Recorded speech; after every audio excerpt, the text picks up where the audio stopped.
We might already be looking at another crisis given the nation's debt and Washington's inability to deal with it, and that might be the makings for the next meltdown. You never know, right?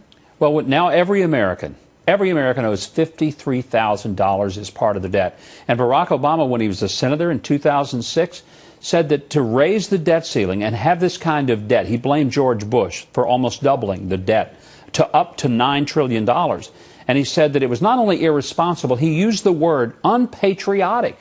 Now you have to wonder, well, what is it when we've now doubled that debt and we're at $17 trillion and every American owes $53,000 and a third of that debt is owned by foreign countries and investors, a large piece of it from the Chinese. So what is that? It's irresponsible, and I guess we could borrow the president's phrase, it's unpatriotic. But what happens is then I think we're past the stigma of looking like financial losers. So S&P a couple of years ago downgrades our AAA rating, and everyone sort of yawns and goes on.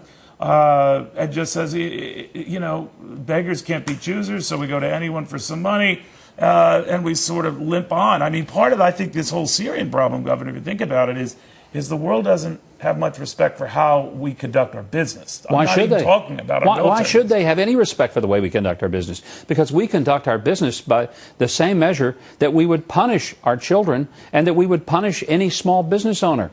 You can't borrow money that you can't afford to pay back, and you can't spend money that you don't have. Well, let me ask you then, if you become president, because you'll announce it on this show, and you faced a situation like that, easier said than done, would you practice that tough love? Absolutely. You know, I was against TARP when it happened. I remember, I felt like yes, indeed, you I were. was lonely. You and me, I think I can count on a hand the number of people, because everybody thought we were idiots.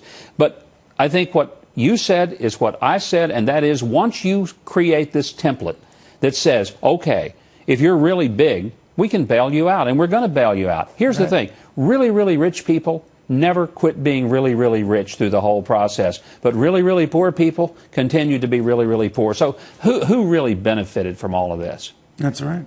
That's right. It was a disaster. Governor, thank you very much. I just want to leave you